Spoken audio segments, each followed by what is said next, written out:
بسم اللہ الرحمن الرحیم. ناظرین السلام علیکم. میں ہوں آپ کا میزبان صابر شاکر. وفاقی دارالحکومت اسلام آباد سے کچھ تازہ ترین اور اہم معلومات آپ کے ساتھ شیئر کرتے ہیں. پاکستان کے حالات و واقعات, سیاسی صورتحال پر ایک نظر. خبریں بہت زیادہ ہیں, مقابلہ سخت, وقت کم, لہٰذا بغیر کسی تمہید کے ہم چلتے ہیں خبروں کی طرف. ایک خبر کا جائزہ لیتے ہیں.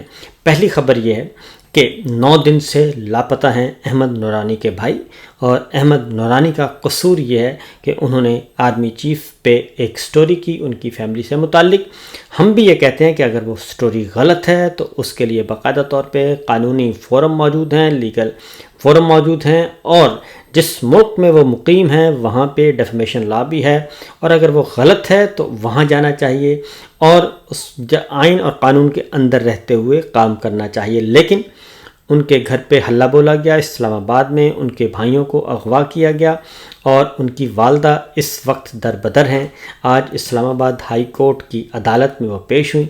وہاں پہ تھے جناب PCO جج راجہ منہاس صاحب, اور انہوں نے ان کے ساتھ مکالمہ ہوا, اور احمد نورانی کی والدہ اور ان کی بہن بھی تھیں.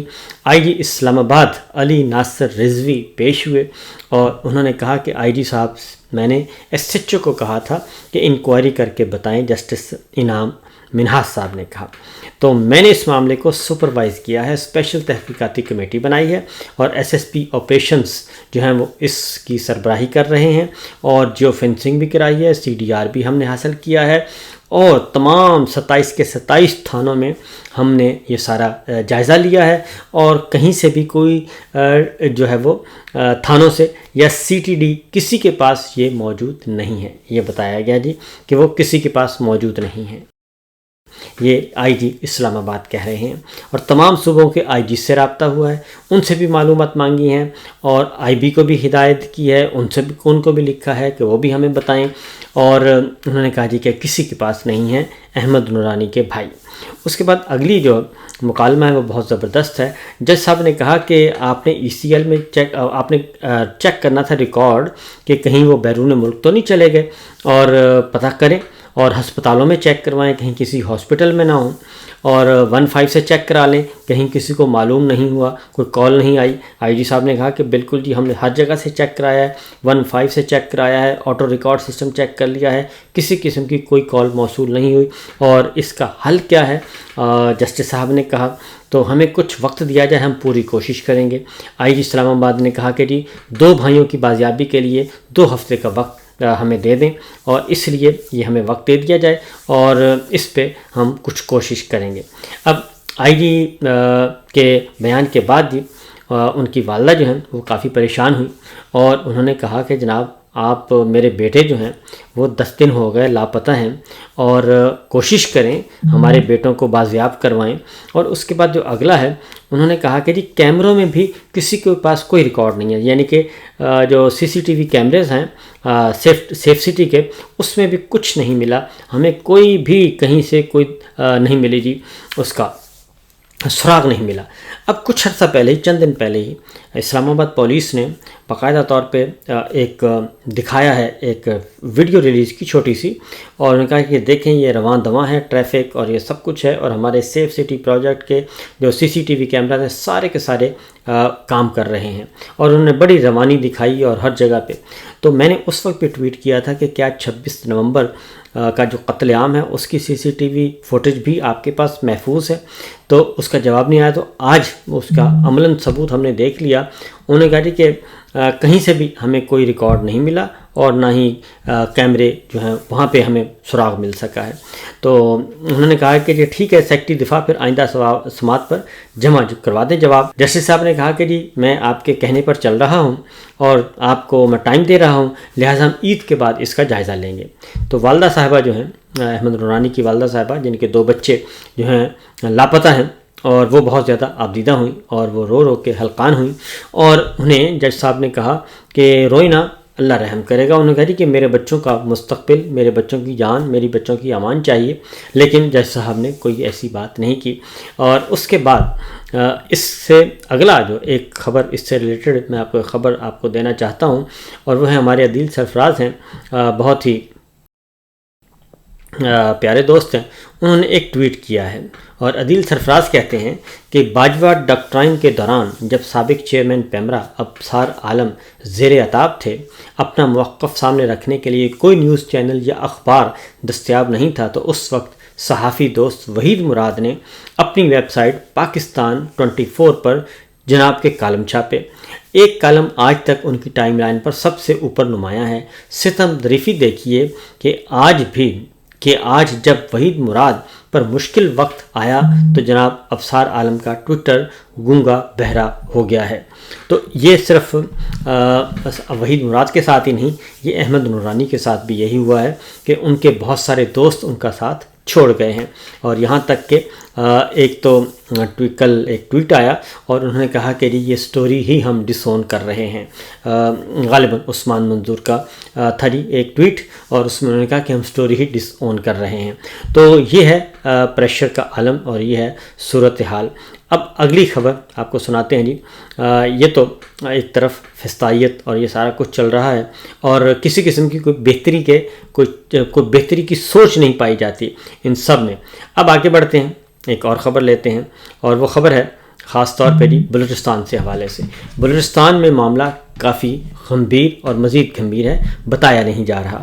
اور ایک اور جانے سے پہلے بتا دوں کہ احمد نورانی صاحب کی خبر کے بارے میں یہ کہا گیا ہے کہ احمد نورانی کا خبر میں نام نہیں آنا چاہیے، اور اسی لیے آج جو خبر ریلیز کی گئی تو اس میں احمد نورانی کا ذکر نہیں تھا، بلکہ 2 بھائیوں کے اغوا اور لاپتہ ہونے کا ذکر تھا۔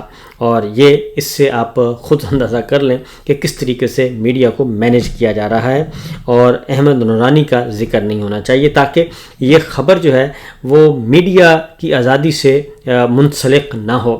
اس لیے انہوں نے کہا کہ تمام ٹی وی چینلز کو، آج آپ حیران ہوں گے کہ کسی ٹی وی چینل پہ آپ یہ نہیں دیکھیں گے کہ احمد نورانی کی والدہ یا احمد نورانی کے بھائی جو ہیں وہ لاپتہ ہوئے ہیں، بلکہ انہوں نے کچھ وہ صرف سمپل خبر آپ دیکھیں گے۔ اگلی خبر ہے جی بلوچستان سے متعلق۔ بلوچستان میں پھر خون ریزی ہوئی ہے اور گوادر میں فائرنگ کر کے 6 افراد کو جاں بحق کر دیا گیا ہے، اور اس کے بعد گوادر کوسٹل ہائی وے پہ یہ واقعہ ہوا ہے، اور ڈپٹی کمشنر اس واقعے کی تصدیق کر دی ہے۔ اس کے ساتھ ساتھ کوہاٹ میں دہشت گردوں کی فائرنگ ہوئی ہے جی، اور کاغذی چیک پوسٹ پر دہشت گردوں کی فائرنگ سے جو ہے وہ وہاں پہ حالات کشیدہ ہیں۔ یہ سب کچھ ہو رہا ہے۔ اب اس ساری صورتحال میں بلوچستان کے معاملے میں پنجگور میں اور تربت میں، کوئٹہ میں، پورے بلوچستان میں اس وقت احتجاج چل رہا ہے۔ خواتین، بچے، بوڑھے، بزرگ سب اس میں شریک ہیں، اور کافی زیادہ غم و غصہ اور نفرت پائی جاتی ہے۔ اس پہ اسدار اختر مینگل صاحب نے ایک لانگ مارچ کا اعلان کیا ہے، تو نیشنل پارٹی نے BNP کی لانگ مارچ کی حمایت کا اعلان کر دیا ہے۔ نیشنل پارٹی نے حمایت کر دی ہے، عبد المالک صاحب نے۔ اس کے بعد مختلف اور جماعتیں جو ہیں بلوچستان کی طرف سے، دیگر جماعتوں نے بھی اس کا اعلان کر دیا ہے، بلوچستان سٹوریز کی طرف سے، اور ڈاکٹر مہارنگ بلوچ اور سمی دین بلوچ اور دیگر جو اغوا ہوئے ہیں لوگ، وہاں کی غیر سرکاری تنظیمیں بھی جو ہیں انہوں نے بھی اعلان کیا ہے۔ BS نے بھی خواتین پر تشدد اور گرفتاری کے خلاف لانگ مارچ BNP عوامی کا غیر مشروط حمایت کا اعلان کر دیا ہے۔ اس کے ساتھ ساتھ جی پشتون موومنٹ نے بھی اس کی حمایت کا اعلان کر دیا ہے۔ اس کے ساتھ ساتھ تحریک لبیک TLP نے بھی وہاں پہ لانگ مارچ کی حمایت کا اعلان کر دیا ہے۔ نیشنل پارٹی کی طرف سے میں آپ کو بتا چکا ہوں۔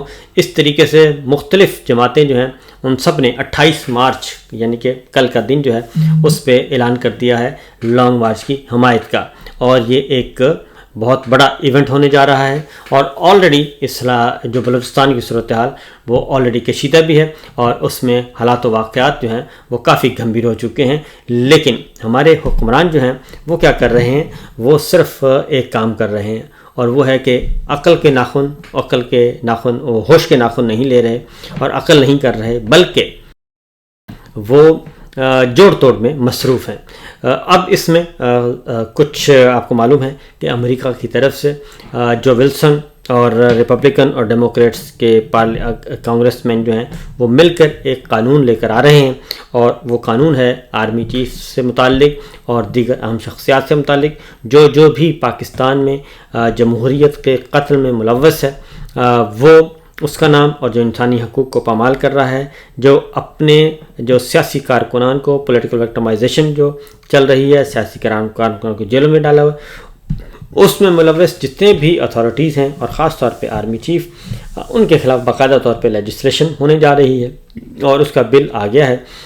اسی لیے طارق فاطمی صاحب موجود ہیں واشنگٹن میں، اور وہ معاون خصوصی کی قائم مقام انڈر سیکرٹری، آپ یہ لیول دیکھ لیں، ذرا سوچئے گا لیول، طارق فاطمی صاحب وہ موجود ہیں واشنگٹن میں، اور ان کی ملاقاتیں کس ہوئی ہیں؟ معاون خصوصی کی قائم مقام انڈر سیکرٹری آف اسٹیٹ سے، اور نیشنل سیکورٹی کونسل کے سینئر ڈائریکٹر برائے جنوبی سینٹرل ایشیا کی رکی گل سے ملاقات ہوئی ہے۔ اور یہ ملاقاتیں، اور ان ملاقاتوں کا مقصد کیا ہے؟ ان ملاقاتوں کا مقصد ہے کہ کوئی ریلیف مل جائے اور کوئی ہمارے پہ رحم فرمایا جائے۔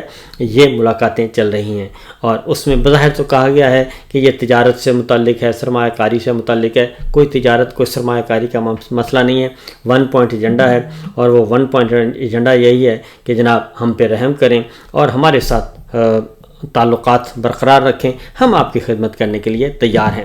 یہ کیا ہے۔ دوسری جانب اسلام آباد میں وزیر داخلہ محسن نقوی صاحب سے امریکہ کی قائم مقام سفیر یعنی کہ چارڈی افیئرز نے ملاقات کی، ناظم الامور نے، اور اس میں جعفر ایکسپریس دہشت گردانہ حملوں کی مذمت کی گئی ہے، لیکن ہماری اطلاع کے مطابق اس میں بھی جو معاملہ ہے وہ ایک ہی ہے، اور وہ ہے کہ ان کو بھی یہ کہا جا رہا ہے امریکی قائم مقام امریکی سفیر سے بھی کہ جناب ہاتھ تھولا رکھیں، واشنگٹن میں کوئی اچھا سا پیغام بھیجیں، ہم تابعدار ہیں، ہم حاضر ہیں، اور دہشت گردی کے خلاف بھرپور تعاون کریں گے، اور یہ سب کچھ کیا گیا۔ لیکن جو ہماری اطلاعات ہیں وہ ابھی تک جوں کی توں ہیں، اور ابھی تک کوئی بہت بڑا ڈینٹ ڈالنے میں کامیاب نہیں ہوئے، اور ابھی امریکی جو پریشر ہے وہ بدستور قائم ہے، اور وہ آنے والے دنوں میں اس میں مزید اضافہ ہوگا۔ یہ صورتحال اس وقت موجود ہے جناب، یہ سچویشن چل رہی ہے۔ اگلی خبر ہے جناب، عمران خان صاحب کو آج ہو گئے ہیں 600 دن جیل میں، اور جب ان کو جیل میں ڈالا گیا تھا، ان کو گرفتار کرنے کا پلان کیا جا رہا تھا، تو سب کا خیال تھا، سب کا وہ خیال یہ تھا، ان کے حامی تھے یا مخالفین تھے، کہ جلدی زیادہ سے زیادہ 6-8 ہفتوں میں معاملہ ٹھیک ہو جائے گا۔ باجوہ صاحب بھی چٹکی بجاتے تھے، اور ندیم انجم صاحب بھی چٹکی بجاتے تھے، اور کہتے تھے کہ جناب بس یہ 2-4 مہینوں کی بات ہے، عمران خان بالکل فنش ہو جائے گا، عمران خان کرش ہو جائے گا، عمران خان کا ستیہ ناش ہو جائے گا، یہ کہا جاتا تھا۔ اس کے بعد ان کو اٹھا کے جیل میں ڈال دیا گیا، اور جیل میں ڈالنے کے وقت بھی تمام کے تمام، خواہ وہ ہماری ملٹری لیڈرشپ ہے، خواہ وہ ہماری سیاسی قیادت ہے، اپوزیشن، وہ سب کہتے تھے کہ زیادہ سے زیادہ 6 ہفتے، اور یہ اب سارے کہہ بھی رہے ہیں آن دا ریکارڈ، رانا صاحب بھی کہہ رہے ہیں، سب کہہ رہے ہیں کہ جناب ہمارا اندازہ یہی تھا، اور یہی ہمارا راولپنڈی والوں کا خیال تھا۔ لیکن وہ 6 دن بھی گزر گئے، اور پھر 6 ہفتے بھی گزر گئے، پھر 6 مہینے بھی گزر گئے، اور پھر بہت کچھ گزر گیا، پھر 1 سال گزر گیا، پھر 1.25 سال گزر گیا، پھر 1.5 سال گزر گیا، اور اب 2 سال ہونے کو ہیں، اور 600 دن پورے ہو گئے ہیں۔ عمران خان صاحب جو ہیں وہ جیل میں ہیں، اور نہ گھبرائے ہیں، نہ ان کے پلیٹلیٹس گرے ہیں، نہ وہ میڈیکل گراؤنڈز پہ انہوں نے کوئی اپلیکیشن دی ہے، اور کسی قسم کا انہیں خوف میں مبتلا نہیں ہیں، اور وہ جیل میں ہیں، اور اپنے اصولوں پر کمپرومائز نہیں کر رہے۔ ان کو رہائی کی پیشکش کی گئی، ان کو بیرون ملک جانے کی پیشکش کی گئی، ان کو کسی اچھے سے ریسٹ ہاؤس میں قیام کی پیشکش کی گئی، ان کو بنی گالا میں ان کے گھر میں نظر بند کرنے کی پیشکش کی گئی، لیکن انہوں نے تمام پیشکشیں مسترد کر دیں، اور وہ اپنی بات پر قائم دائم رہے، اور ابھی بھی قائم ہیں کہ جناب میرا ایک ہی نعرہ ہے، رول آف لا ہونا چاہیے، کانسٹیٹیوشن کی بالادستی ہونی چاہیے، اور اس کے بعد جمہوریت بحال ہونی چاہیے، فوجی مداخلت ختم ہونی چاہیے۔ یہ سب کچھ انہی اصولوں پر قائم ہے، اور سب سے بڑھ کر یہ کہ فروری 2024 کا جو الیکشن چوری ہوا ہے، مینڈیٹ چوری ہوا ہے، وہ واپس ملنا چاہیے پاکستان کے عوام کو، اور ابھی بھی وہ کسی قسم کا کوئی کمپرومائز کرنے کے لیے تیار نہیں، اور انہوں نے سب کے اندازے غلط ثابت کر دیے اور وہ بڑی جواں مردی سے جیل کاٹ رہے ہیں۔ فی الوقت اتنا ہی، اجازت دیجیے، اللہ حافظ۔